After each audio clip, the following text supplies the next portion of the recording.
L'excuse d'exister, ces mots me hantent. À leur écoute, entourée d'inconnus, j'ai autorisé mes larmes à remonter à la surface. Dire qu'il ne sait rien faire d'autre.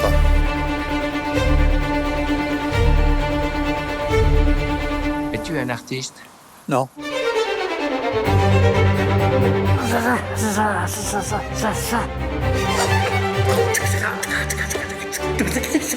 Son travail donne une teinte de l'époque dans laquelle il vit. On peut mourir, mais vivre c'est beaucoup plus dur, c'est ça qui est bien.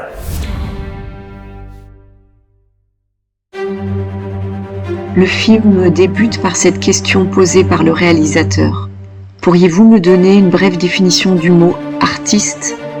L'excuse d'exister, rétorque Joey Bowler sans une once d'hésitation. Une réponse qui sonne comme un cri de l'âme et qui inspirera le titre donné à ce documentaire, primé 7 fois et qui lui est consacré.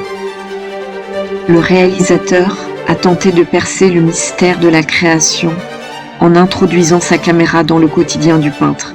Ancien boxeur, soldat et prisonnier violent, rongé par ses blessures d'enfant mal aimé, invisible et incompris, Joey Bowler fera face à un choix: assassiner des gens ou s'exprimer avec eux pour exorciser ses démons. Il prend l'option de la créativité, mais commence en tant que pâtissier. Lui qui, comme moi, ne fait pas de différence entre artisan et artiste, exprimera dans ce premier métier tout son art. Puis son âme lui criera de modifier les ingrédients de sa vie et de pâtisser sur toile. Je blesse mes toiles, je les peins pas. Et en les blessant, c'est une libération de quelque chose. Peindre de la dureté, c'est jouir 2 fois. Quand on dit c'est un artiste, ça veut dire qu'il ne sait rien faire d'autre.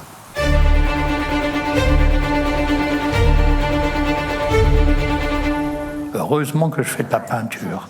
Je ferais autre chose, je crois que je pourrais être dangereux. Une citation me revient à l'esprit. Ce n'est pas un signe de bonne santé mentale d'être bien adapté à une société malade. Joey Bowler, qui assume sa part de folie en lui, ne dispose finalement-il pas d'une excellente santé psychique, relevant finalement de l'exploit lorsqu'il réussit à transcender ses traumatismes en œuvre d'art? Serait-ce sa rage de vivre? Une chose est certaine, Joey Bowler n'a pas besoin de s'excuser pour exister. Mais l'artiste semble encore en douter. Alors ce sont ses œuvres, ses nombreux prix et ses admirateurs qui lui disent « Tu existes ».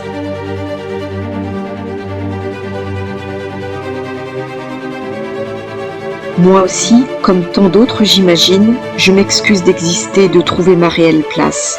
Alors mes écrits crient mon existence et effacent la lettre C, transformant ce cri en un majestueux impératif « ri » pour souffler de la légèreté dans notre quotidien qui en a bien besoin. Et vous, de quelle manière souhaiteriez-vous exprimer le cri de votre âme ?